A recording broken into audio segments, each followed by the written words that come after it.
जेव्हा बातमी असते विश्वासाची, तेव्हा नाव येते जळगाव उन्नती न्यूज. तुमचा हक्काचा आवाज. जळगाव उन्नती न्यूज. पाहूया आजच्या बातम्या.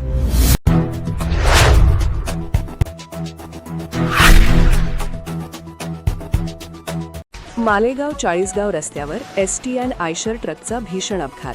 2 महिलांचा जागीच मृत्यू, 23हून अधिक प्रवासी जखमी.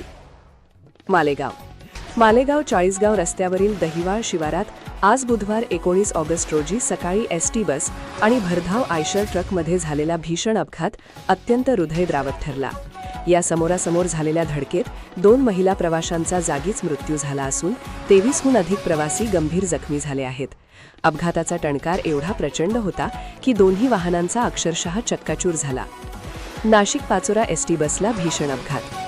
मिळालेल्या माहितीनुसार पिंपळगाव बसवंत आगाराची नाशिक पाचोरा एसटी बस मालेगाव मार्गे जात असताना दहिवाळ शिवारात समोरून येणाऱ्या आयशर ट्रकने बसला जोरदार धडक दिली. या दुर्दैवी घटनेत जामनेर येथील इर्शाद बी रमजान मणियार वय 60 आणि एरंडोल येथील सखुबाई किरण माळी वय 65 या 2 महिला प्रवाशांचा जागीच दुर्दैवी अंत झाला.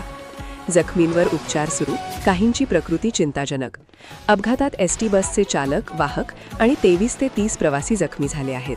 घटनेची माहिती मिळताच स्थानिक नागरिकांनी आणि पोलिसांनी तातडीने मदतीसाठी धाव घेतली. जखमींना तातडीने मालेगाव येथील शासकीय व खासगी रुग्णालयात उपचारासाठी दाखल करण्यात आले आहे. यातील काही प्रवाशांची प्रकृती चिंताजनक असल्याचे समजते. अपघातामुळे चाळीसगाव मार्गावरील वाहतूक काही काळ पूर्णपणे ठप्प झाली होती. पोलिसांनी अपघातग्रस्त वाहने बाजूला करून वाहतूक सुरळीत केली. लोकसत्ताच्या अहवालानुसार दहिवाळ ते कळवाडी फाटा दरम्यानच्या अवघ्या 9 किलोमीटरच्या अंतरात तब्बल 11 अत्यंत धोकादायक वळणे आहेत. या रस्त्यावरील वारंवार होणारे अपघात पाहता हा मार्ग वाहनधारकांसाठी मृत्यूचा सांगाडा बनला असून प्रवाशांमधून तीव्र संताप व्यक्त होत आहे. या प्रकरणी मालेगाव तालुका पोलीस ठाण्यात अपघाताची नोंद करण्यात आली असून पोलीस पुढील तपास करत आहेत.